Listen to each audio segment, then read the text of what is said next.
Hello दोस्तों, शक्ति pharma YouTube channel में आपका स्वागत है। दोस्तों, आज हम डिस्कस करने वाले हैं ITBP ASI pharmacist previous year MCQ.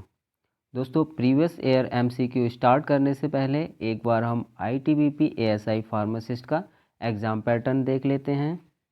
दोस्तों, इसका जो रिटन एग्जामिनेशन होने वाला है 100 मार्क्स का, और ये 100 मार्क्स का कंप्यूटर बेस्ड टेस्ट होगा, जिसमें कि हम देख लेते हैं general intelligence and reasoning 10 number का आएगा और 10 ही क्वेश्चन आएंगे आपके। और सेकंड है जनरल अवेयरनेस, 10 क्वेश्चन आएंगे 10 मार्क्स के। और थर्ड है न्यूमेरिकल एप्टीट्यूड, 10 क्वेश्चन आएंगे 10 मार्क्स के।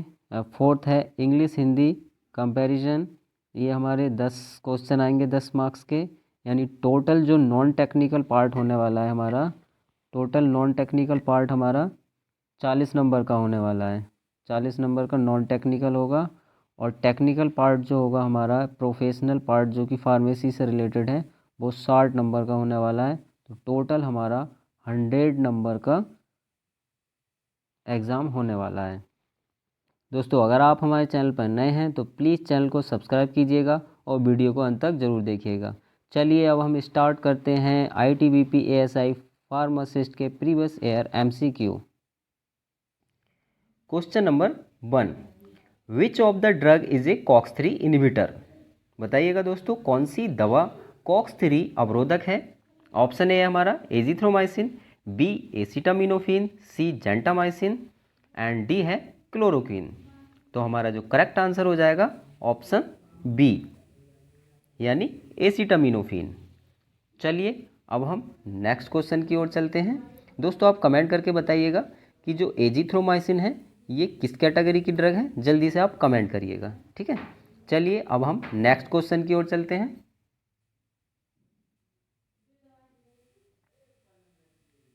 Question number 2, drug of choice for the treatment of filaria. Filaria के इलाज के लिए कौन सी दवा यूज़ की जाती है, बताइएगा। ऑप्शन ए है डाईइथाइल कार्बामाजीन, बी है मिथिमाजोल, सी कार्बिमाजोल एंड डी है साइप्रोहेप्टाडीन। तो हमारा जो करेक्ट आंसर हो जाएगा ऑप्शन ए, यानी डाईइथाइल कार्बामाजीन, ठीक है, याद रखिएगा। चलिए अब हम नेक्स्ट क्वेश्चन की ओर चलते हैं। Question number 3, morphine derivatives are contraindicated in. तो बताइएगा दोस्तों, मॉर्फिन डेरिवेटिव्स में कॉन्ट्रा इंडिकेटेड है। Option A renal colic, B abdomen pain, C head injury and D once. तो हमारा जो करेक्ट आंसर होगा ऑप्शन सी, यानी हेड इंजरी। चलिए नेक्स्ट क्वेश्चन की ओर चलते हैं।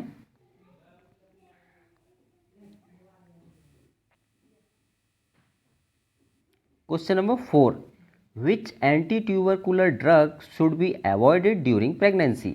गर्भावस्था के दौरान कौन सी एंटी ट्यूबरकुलर दवा से बचना चाहिए, बताइएगा।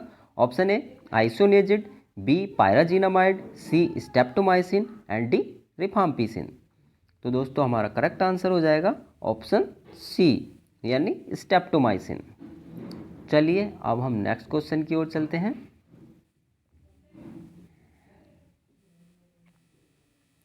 Question number 5, the phenomenon of decrease in the blood is called. रक्त में कमी की घटना क्या कहलाती है, बताइएगा। Option A hypoglycaemia, B septicaemia और सी है हाइपोवॉलेमिया एंड डी है हाइपरवॉलेमिया।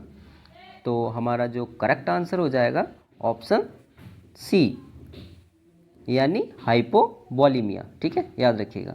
अच्छा दोस्तों, जो हाइपोग्लाइसीमिया होता है ये क्या होता है, तो याद रखिएगा hypoglycaemia low blood sugar level, body के अंदर जब लो ब्लड शुगर लेवल होता है तो हम उसको हाइपोग्लाइसीमिया कहते हैं, ठीक है। और सेप्टिसीमिया क्या होता है दोस्तों, तो septicaemia is a serious blood stream infection, ये एक ब्लड स्ट्रीम इन्फेक्शन होता है, ठीक है, याद रखिएगा।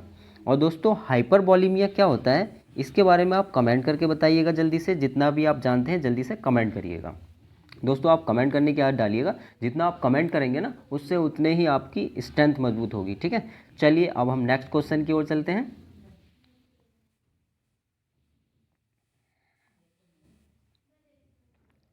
क्वेश्चन नंबर 6 दोस्तों बहुत ही इंपॉर्टेंट है, कई बार फार्मासिस्ट एग्जाम में आ गया है, तो इसको प्लीज़ नोट कर लीजिएगा। Pharmacodynamics is the study of, pharmacodynamics का अध्ययन क्या कहलाता है बताइएगा। ऑप्शन ए है हमारा what the body does to the drug, option B है selection of drug, option C है method of drug does to body, and D है what the drug does to the body. तो इसका जो हमारा correct answer हो जाएगा option D, यानी what the drug does to the body. ठीक है, याद रखिएगा। तो एक चीज़ याद रखिएगा, फार्माकोकाइनेटिक्स क्या होता है, तो फार्माकोकाइनेटिक्स होता है what the body does to the drug. ठीक है, चलिए अब हम नेक्स्ट क्वेश्चन की ओर चलते हैं। Question number 7, antidote of benzodiazepine is, benzodiazepine का एंटीडोट क्या होता है बताइएगा। ऑप्शन ए हमारा N acetyl cysteine, B flumazenil, C barbiturates and D naloxone. तो हमारा जो करेक्ट आंसर हो जाएगा ऑप्शन बी, यानी फ्लूमाजेनिल। ठीक है, अच्छा दोस्तों ये बताइए एन एसिटाइल सिस्टीन जो है ये किसका एंटीडोट है, तो याद रखिएगा ये जो एंटीडोट है हमारा पैरासीटामोल पॉइजनिंग का एंटीडोट होता है। ठीक है, याद रखिएगा पैरासीटामोल पॉइजनिंग का जो एंटीडोट होता है वो एन एसिटाइल सिस्टीन होता है। ठीक है, अच्छा नेलेक्सोन, नेलेक्सोन किसका एंटीडोट होता है, तो ये ओपोइड की जब हम ओवरडोज दे देते हैं, ठीक है, ओपोइड जो ड्रग्स होती हैं उसकी ओवरडोज जब हम दे देते हैं तो उसका एंटीडोट होता है नेलेक्सोन। ठीक है, याद रखिएगा। और दोस्तों बार्बिचूरेट्स का एंटीडोट क्या होता है ये आप कमेंट करिएगा जल्दी से। चलिए अब हम नेक्स्ट क्वेश्चन की ओर चलते हैं।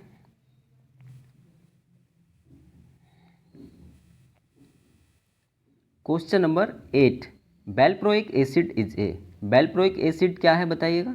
Option A antiemetic drug, B analgesic, C anti epileptic drug and D antacid. तो हमारा जो करेक्ट आंसर रहेगा ऑप्शन सी, यानी एंटी एपिलेप्टिक ड्रग। ठीक है, याद रखिएगा जो बेल्प्रोइक एसिड है वो यूज़ किया जाता है हमारा एंटी एपिलेप्टिक ड्रग में। ठीक है दोस्तों, आप कमेंट करके ये बताइएगा कि जो एपिलेप्सी होती है वो कितने टाइप्स की होती है। ठीक है, एपिलेप्सी के टाइप्स आप कमेंट करिएगा। ठीक है, जल्दी से एपिलेप्सी के जो टाइप्स हैं वो कितने होते हैं जल्दी से आप कमेंट करिएगा। चलिए अब हम नेक्स्ट क्वेश्चन की ओर चलते हैं।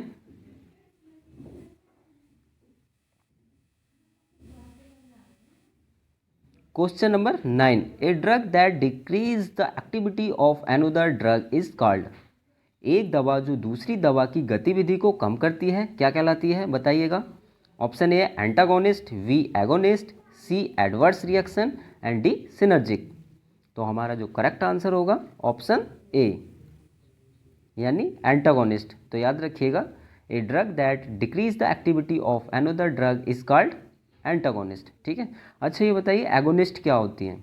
दोस्तों agonist drug that increase the activity of another drug. ठीक है, याद रखिएगा एगोनिस्ट जो होती हैं increase the activity of another drug, agonist जो होती हैं वो ड्रग की एक्टिविटी को इंक्रीज करती हैं और एंटागोनिस्ट डिक्रीज करती हैं। ठीक है, याद रखिएगा। चलिए अब हम नेक्स्ट क्वेश्चन की ओर चलते हैं। Question number 10, the usual dose of rifampicin to be administered to an adult is, एक वयस्क को दी जाने वाली रिफाम्पिसिन की सामान्य खुराक क्या होती है बताइएगा। ऑप्शन ए है हमारा 600 to 700 mg per day, option B है 450 to 600 mg per day, C है 1000 to 2000 mg per day and D है 100 to 200 mg पर डे। तो इसका जो हमारा करेक्ट आंसर रहेगा ऑप्शन बी, यानी 450 to 600 mg पर डे। चलिए अब हम नेक्स्ट क्वेश्चन की ओर चलते हैं। क्वेश्चन नंबर है 11, विच of the following drugs is not used for the treatment of acute migraine attack, तीव्र माइग्रेन हमले के उपचार के लिए निम्नलिखित में से कौन सी दवा का उपयोग नहीं किया जाता है बताइएगा। Option A propranolol, B sumatriptan, C caffeine and D ergotamine. तो हमारा जो करेक्ट आंसर हो जाएगा ऑप्शन ए, यानी प्रोप्रानोलॉल। ठीक, याद रखिएगा दोस्तों जो प्रोप्रानोलॉल है उसका यूज हम एक्यूट माइग्रेन अटैक में नहीं करते हैं। ठीक है, और दोस्तों ये जो होता है सुमाट्रिप्टेन, कैफीन और एर्गोटामाइन, ठीक है, ये सुमाट्रिप्टेन, कैफीन, एर्गोटामाइन, इनका यूज़ हम किस में करते हैं, ये एक्यूट माइग्रेन में यूज़ की जाती हैं। ठीक है, याद रखिएगा, एक्यूट माइग्रेन में हम इसका यूज़ करते हैं। चलिए अब हम नेक्स्ट क्वेश्चन की ओर चलते हैं।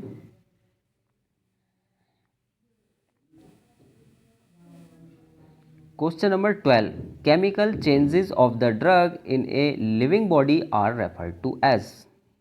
Option A digestion, B bio transformation, C absorption and D radiation. तो हमारा जो करेक्ट आंसर रहेगा ऑप्शन बी, यानी बायो ट्रांसफॉर्मेशन। चलिए अब हम नेक्स्ट क्वेश्चन की ओर चलते हैं।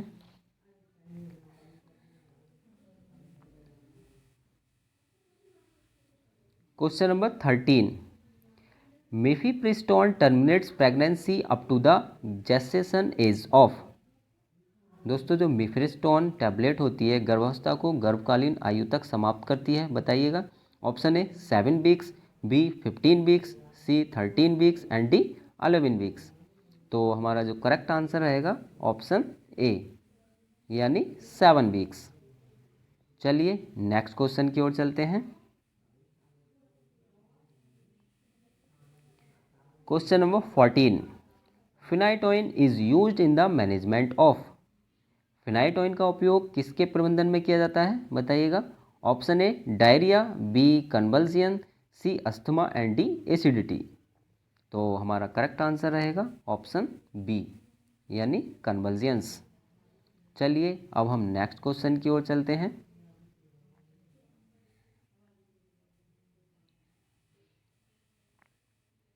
Question number 15, phenobarbitone is. बताइएगा फिनोबार्बिटोन क्या है। Option A intermediate acting, B ultra short acting, C long acting and D short acting. तो दोस्तों याद रखिएगा जो फिनोबार्बिटोन है ये हमारी लॉन्ग एक्टिंग होती है। ठीक है, लॉन्ग एक्टिंग बार्बिचुरेट्स है ये। ठीक है, याद रखिएगा, लॉन्ग एक्टिंग बार्बिचुरेट्स होती है फिनोबार्बिटोन। अच्छा, शॉर्ट एक्टिंग बार्बिचुरेट्स का नाम बताइए किसी। तो दोस्तों जो सिकोबार्बिटोन है और हेक्साबार्बिटोन है ये सब शॉर्ट एक्टिंग बार्बिचुरेट्स होती हैं। ठीक है, और दोस्तों इंटरमीडिएट्स एक्टिंग बार्बिचुरेट्स कौन सी होती हैं ये आप कमेंट करिएगा। ठीक है, चलिए नेक्स्ट क्वेश्चन की ओर चलते हैं।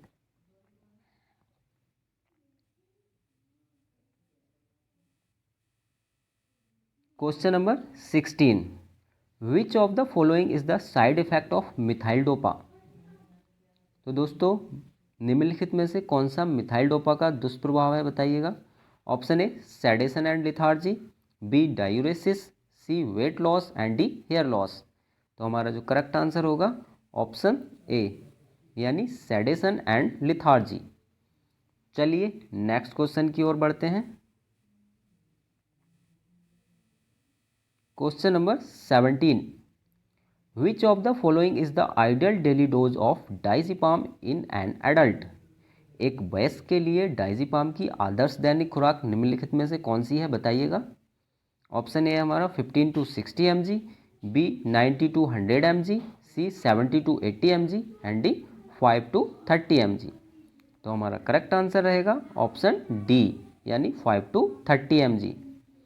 चलिए अब हम नेक्स्ट क्वेश्चन की ओर चलते हैं।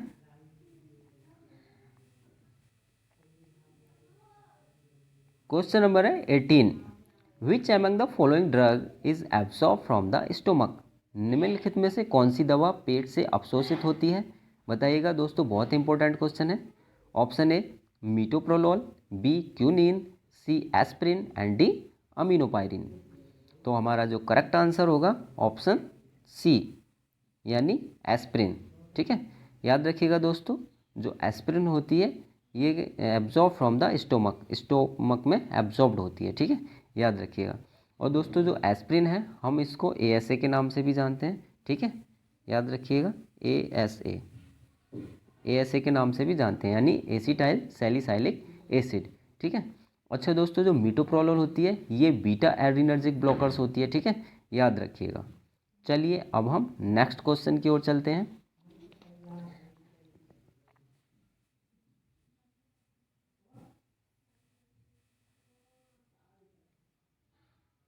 Question number 19, which of the following is an antitussive drug? Option A है codeine, B ambroxol, C bromhexine and D salbutamol. तो हमारा जो करेक्ट आंसर होगा ऑप्शन ए यानी कोडीन। ठीक है, याद रखिएगा कोडीन जो है वो एंटीटसिव ड्रग होती है।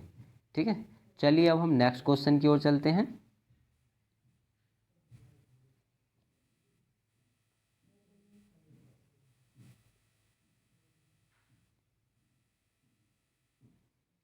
Question number 20, बैरिसेला vaccine is given for the prevention of which of the following disease? निम्नलिखित में से किस रोग की रोकथाम के लिए बैरिसेला टीका दिया जाता है?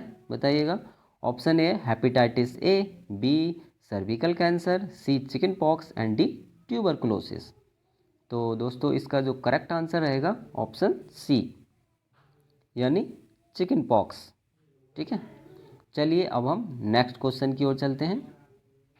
Question number 21, which of the following is primary site of action of local anaesthetics? Option A nucleus, B cytoplasm, C cell membrane and D mitochondria. तो हमारा जो करेक्ट आंसर रहेगा ऑप्शन सी यानी सेल मेम्ब्रेन। चलिए next question की ओर चलते हैं। क्वेश्चन नंबर है 22, what is the fatal dose of paraldehyde? तो बताइएगा दोस्तों जो पैराल्डिहाइड की घातक मात्रा क्या है? ऑप्शन ए है हमारा 15 ml टू 20 ml, बी है 5 ml टू 10 ml, सी है 25 ml to 50 ml and D है 10 ml टू 15 ml। तो हमारा जो करेक्ट आंसर रहेगा option C 25 ml to 50 ml। चलिए नेक्स्ट क्वेश्चन की ओर चलते हैं। Question number 23, which of the following can be used as an antidote for atropine? निम्नलिखित में से कौन सा एट्रोपिन के लिए एक मारक के रूप में इस्तेमाल किया जा सकता है? ऑप्शन ए है फिजोस्टिजमिन, बी ऑक्सीफेनोनियम, सी है प्रोटामाइन सल्फेट एंड डी है प्रोपेंथिलीन। तो हमारा जो करेक्ट आंसर होगा वो ऑप्शन ए होगा। ठीक है, यानी फिजोस्टिजमिन। तो याद रखिएगा जो एंटीडोट फॉर एट्रोपिन क्या होता है? फिजोस्टिजमिन। चलिए अब हम नेक्स्ट क्वेश्चन की ओर चलते हैं। Question number 24, which of the following cytotoxic drug used in chemotherapy is an anti metabolite? निम्नलिखित में से कौन सी साइटोटॉक्सिक दवा कीमोथेरेपी में प्रयुक्त होती है जो एक एंटी मेटाबोलाइट है? ऑप्शन ए इफोस्फामाइड, बी मिक्लोथामाइन, सी है साइक्लोफॉस्फामाइड एंड डी है मीथोट्रैक्सेट। तो हमारा जो करेक्ट आंसर होगा ऑप्शन डी होगा यानी मीथोट्रैक्सेट। चलिए नेक्स्ट क्वेश्चन की ओर चलते हैं। Question number 25, the route of administration of vaccine BCG is? BCG vaccine देने का तरीका है, बताइएगा। Option A intradermal, B intramuscular, C oral and D intravenous. तो हमारा जो करेक्ट आंसर होगा ऑप्शन ए यानी इंट्राडर्मल।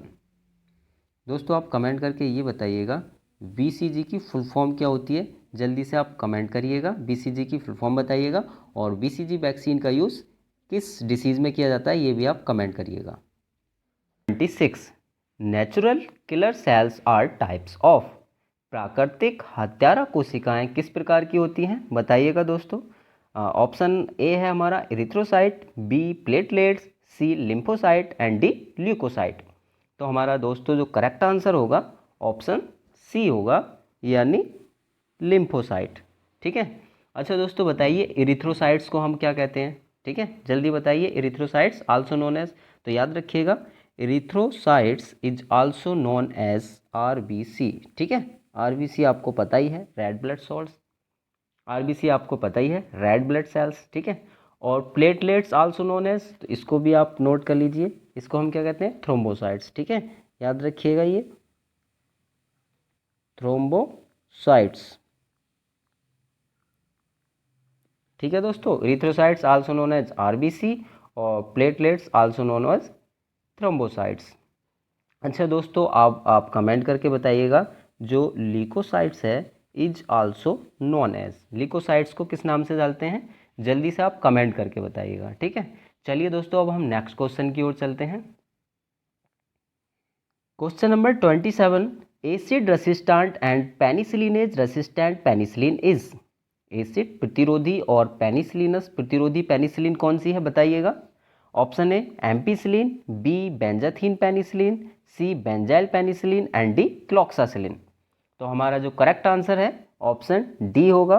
ठीक है, ऑप्शन डी यानी क्लॉक्सासिलिन। ठीक है, याद रखिएगा। चलिए अब हम नेक्स्ट क्वेश्चन की ओर चलते हैं। Question number 28, busulfan is a. तो बताइएगा दोस्तों जो बुसल्फान ड्रग है वो कौन सी कैटेगरी की ड्रग्स होती है बताइएगा। Option A antineoplastic drug, B anti mycobacterial, C anti depressant drug and D anxiolytic drug. तो दोस्तों हमारा जो करेक्ट आंसर होगा ऑप्शन ए होगा, यानी एंटीनियोप्लास्टिक ड्रग्स। ठीक है दोस्तों, याद रखिएगा the drugs use to cure cancer are called antineoplastic drugs. ठीक है, जो एंटीनियोप्लास्टिक ड्रग्स होती हैं दोस्तों ये कैंसर के ट्रीटमेंट में यूज़ की जाती हैं। ठीक है, और एंटी माइकोबैक्टीरियल क्या होता है दोस्तों, तो use to treat mycobacterial infection. ठीक है, और हमारा सी ऑप्शन है एंटी डिप्रेसेंट ड्रग्स। तो anti depressant drugs are drugs which elevate the mood in mental depressed patient. ठीक है, ओके। और एंटीजियोलाइटिक ड्रग्स कौन सी होती हैं दोस्तों, anxiolytic drugs used in the treatment of anxiety. ठीक है, ये एंजाइटी के ट्रीटमेंट में यूज की जाती हैं। चलिए अब हम नेक्स्ट क्वेश्चन की ओर चलते हैं। Question number 29, tetracyclines are not given with milk because. दोस्तों बहुत इंपॉर्टेंट क्वेश्चन है, इसको आप नोट जरूर कर लीजिएगा। टेट्रासाइक्लिन को दूध के साथ नहीं दिया जाता है, क्योंकि क्यों नहीं दिया जाता है इसको दूध के साथ, ये बताना है आपको। ऑप्शन ए है insoluble chelates is formed, B activity is destroyed, C gastric irritation and D toxicity increase. तो इसका जो करेक्ट आंसर होगा हमारा ए। ठीक है, करेक्ट आंसर हो जाएगा ऑप्शन ए, यानी इनसॉल्युबल चीलेट्स इज फॉर्म्ड। दोस्तों अगर आपने अभी तक वीडियो को लाइक नहीं किया है तो प्लीज़ वीडियो को लाइक ज़रूर कीजिएगा। दोस्तों आपके एक लाइक से हमें मोटिवेशन मिलता है, तो प्लीज़ दोस्तों वीडियो को लाइक ज़रूर कीजिएगा। चलिए अब हम नेक्स्ट क्वेश्चन की ओर चलते हैं। Question number 30, pyridoxine is administered with isoniazid to minimize the. Pyridoxine को आइसोनियाजिड के साथ प्रशासित किया जाता है ताकि इसे कम किया जा सके। ऑप्शन ए हेपाटोटॉक्सिसिटी, बी है आइडियोसिनक्रेजी, सी न्यूरोटॉक्सिसिटी एंड डी नेफ्रोटॉक्सिसिटी। तो दोस्तों हमारा जो करेक्ट आंसर हो जाएगा ऑप्शन सी, यानी न्यूरोटॉक्सिसिटी। ठीक है दोस्तों, याद रखिएगा जब ट्यूबरक्लोसिस के पेशेंट को हम आइसोनियाजिड देते हैं तो उसके साथ पायरिडॉक्सिन भी देना चाहिए, क्योंकि ये न्यूरोटॉक्सिसिटी को कम करता है। ठीक है, अच्छा एक बार देख लेते हैं हेपाटोटॉक्सिसिटी क्या होती है। तो दोस्तों hepatotoxicity injury to the liver, ठीक, neurotoxicity damage to the brain, और nephrotoxicity toxicity in the kidney. ठीक है, याद रखिएगा। अच्छा दोस्तों आइडियोसिनक्रेजी के बारे में आप जो भी जानते हैं प्लीज़ कमेंट करके बताइएगा। ठीक है, तो अगर आपने अभी तक हमारा चैनल सब्सक्राइब नहीं किया है तो प्लीज़ चैनल को सब्सक्राइब कीजिएगा। दोस्तों अगर आपको वीडियो पसंद आया हो तो प्लीज़ वीडियो को लाइक एंड शेयर ज़रूर कीजिएगा। दोस्तों अगर आप और भी मॉडल पेपर चाहते हैं तो प्लीज़ हमें कमेंट करके बताइएगा, जिससे कि हम आपके लिए नेक्स्ट मॉडल पेपर ला सकें। So please दोस्तों stay healthy and take care. Thank you for watching.